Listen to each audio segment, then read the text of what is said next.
आज मैं तुम्हें कुछ ऐसा बताने वाली हूँ, खासकर उन औरतों के बारे में जो तुम्हारी एनर्जी चूस लेती है। आज तुम्हें कुछ ऐसा पता लगने वाला है जिससे शायद तुम्हें ऐसा लगे कि यार काश ये मुझे पहले पता लगता, तो मेरी कितनी एनर्जी बच जाती, मैं खुद को प्रोटेक्ट कर पाता। वो पुरानी तकलीफ जिसे तुम अभी तक झेलते आ रहे हो उससे तुम बच जाओगे। तो बने रहो इस वीडियो में, एंड तक इस वीडियो को देखिएगा। मैं कुछ ऐसी महिलाओं के बारे में आपको बताऊंगी जो कि इमोशनल वेम्पायर होती है। फर्क सिर्फ इतना होता है कि उनके वो नोकीले दांत नहीं होते और वो खून की जगह आपकी एनर्जी चूसती है। और जब तक आपको उनके बारे में पता लगता है, आप उन्हें पहचानते हैं, तब तक वो आपकी एनर्जी पूरी पी चुकी होती है और आपको थका हुआ, खाली, परेशान, घबराया हुआ छोड़ देती है। जिंदगी में कभी ना कभी किसी ऐसी औरत से तुम्हारा वास्ता जरूर पड़ा होगा जैसे मिलने के बाद तुमने खुद को बहुत ही थका हुआ, बड़ा बेकार सा, बिना वजह की कोई गिल्ट, जैसे कुछ गलत हो गया कि तुम तो बहुत ज्यादा सपोर्टिव और एक अच्छा इंसान बनने की कोशिश कर रहे थे लेकिन सब बेकार रहा।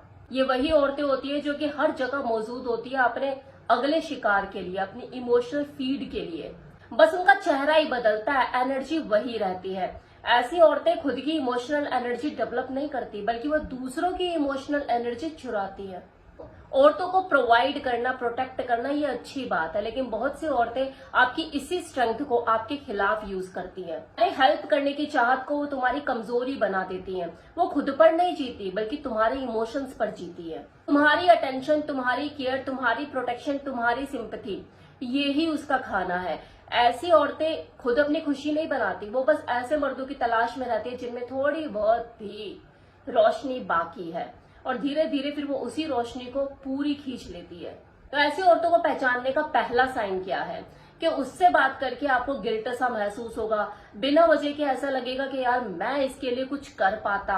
आपको इस तरह से महसूस कराएगी जैसे उसको खुश रखना आपकी जिम्मेदारी है।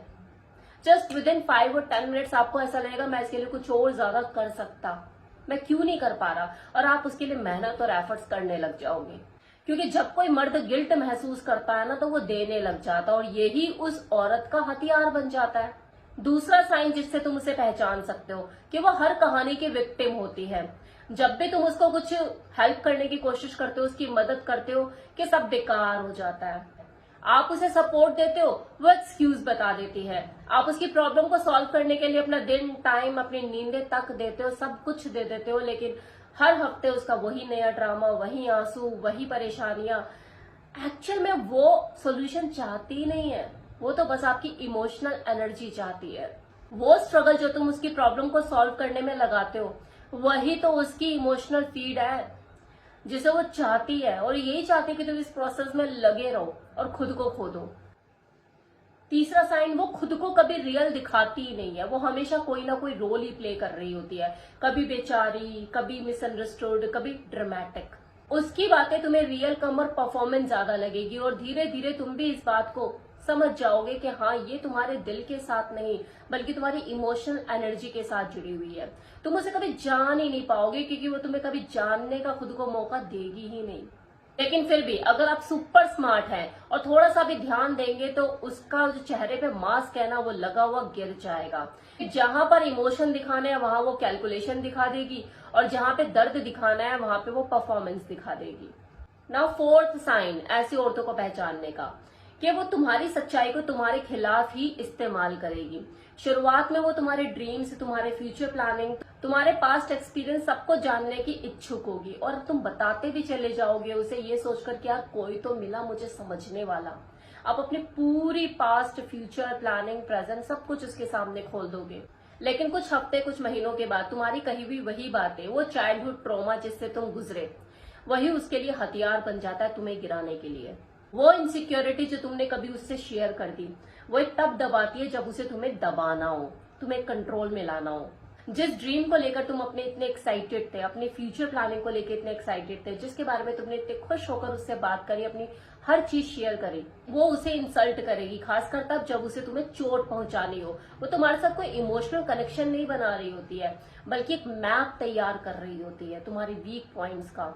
वो इमोशन बटन जिसको जब चाहे तब क्लिक कर सके और तुम्हें कंट्रोल कर सके। कभी भी माफी नहीं मांगेगी और ना ही कभी कोई जिम्मेदारी उठाएगी। उसके लिए गलतियां हमेशा तुम्हारी तरफ से ही होंगी, तुम्हारे हालात, तुम्हारी सोसाइटी, तुम्हारी माँ, तुम्हारी दिक्कतें। देखो इस तरह की औरतों में भी ना कुछ टाइप होते हैं, अलग अलग प्रवृत्ति होती है। जैसे पहला, चलो हम इसे डिफाइन करते हैं। पहला टाइप क्या होता है? Narcissist vampire. वो औरत जो कि ये मानती है कि दुनिया तो उसी के इर्द गिर्द घूमती है, बाकी सब लोग तो साइड कैरेक्टर है। ऐसी औरतें सिंपैथी से नहीं बल्कि एडमायरेशन और आपकी अटेंशन से आपकी एनर्जी खींचती है। ऐसी औरतें हमेशा वैलिडेशन की भूखी होती है। उन्हें हर पल एक ही चीज चाहिए कि तुम उसकी ग्रेटनेस को कंफर्म करो, और जब तुम ऐसा नहीं करते तो वो तुम्हें इमोशनली पनिश करती है। तुम चाहे पूरी ताकत लगा दो उसे ये समझाने के लिए कि तुम भी काबिल हो, लेकिन वो तुम पर कभी फोकस नहीं करेगी ना। दूसरा टाइप इस तरह की फीमेल का, विक्टिम वैम्पायर। ऐसी महिलाएं जो होती है ना, वो दुखों की देवी होती है। मतलब हर दिन कोई नई परेशानी, हर दिन कोई नया दुख, कोई नई तकलीफ, कोई इमोशनल इमरजेंसी। कई मर्द तो टूट जाते हैं ऐसी औरतों को बचाते बचाते, लेकिन वो कभी बचना ही नहीं चाहती, वरना उसका सोर्स ऑफ एनर्जी उसे कहां से मिलेगा। कहने का मतलब है कि तुम उसे किसी कर्जे से निकालोगे, वो अगले दिन फिर किसी और से कर्जा ले लेगी। तुम उसकी जॉब की प्रॉब्लम का सोल्यूशन उसको दोगे, वो कहीं और जगह जाके ड्रामा कर लेगी। तुम किसी टॉक्सिक रिलेशन से उसे बाहर निकालोगे, वो किसी अब्यूजिव आदमी के साथ तुम्हारी डोलते भी नजर आ जाएगी। तो वो एक विक्टिम वैम्पायर है, उसको इसी में मजा आता है।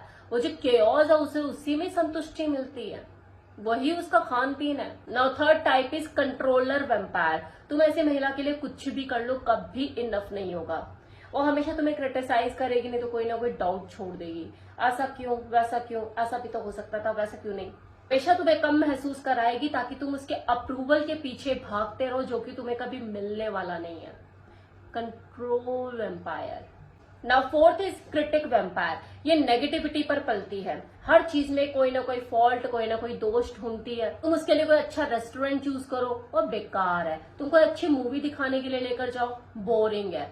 उसके लिए कोई गिफ्ट लेकर जाओगे, कमी निकालेगी, पसंद नहीं आएगा। ऐसी औरतों के साथ रहने का मतलब जानते हो क्या है? कि आप खुद को साबित करते करते थक जाओगे, अपने कॉन्फिडेंस, अपनी आइडेंटिटी, अपना सब कुछ खोते चले जाओगे। वो तुम्हें क्रिटिसाइज करते करते तुम्हें उस लेवल तक ले जाएगी जहां पर आकर तुम्हें खुद अपने ऊपर ही डाउट होने शुरू हो जाएंगे। आप खुद को शक की नजर से देखोगे कि शायद तुम में सच में बहुत कमी है। इस पूरे विषय का ना लेसन खुद को कोल्ड या क्लोज कर लेना नहीं है। मैं ये नहीं कह रही कि आप किसी औरत के ऊपर ट्रस्ट मत करो, उसको हमेशा शक की नजर से देखो, दूर रहो, दूरी बनाओ। मैं ये नहीं कह रही, मैं तो बस ये कह रही हूँ कि समझदारी से काम लो कि किस औरत को तुम्हारी इमोशनल एनर्जी मिलनी चाहिए, कौन सी औरत डिजर्व करती है। हेल्थी बाउंड्रीज रखो और अपनी एनर्जी की कीमत को समझो। ऐसे किसी पर लुटाते मत चले जाओ। ऐसी औरतों से रिलेशन बनाओ जो अपनी लाइट को खुद जनरेट करती हो, ना कि तुम्हारी लाइट को फीड करती हो। कि हर वो फीमेल जो कि स्ट्रगल कर रही है, प्रॉब्लम में है, अपनी लाइफ के चैलेंजेस फेस कर रही है, वो वैम्पायर नहीं होती। इन दोनों में सबसे बड़ा डिफरेंस जानते हो क्या होता है?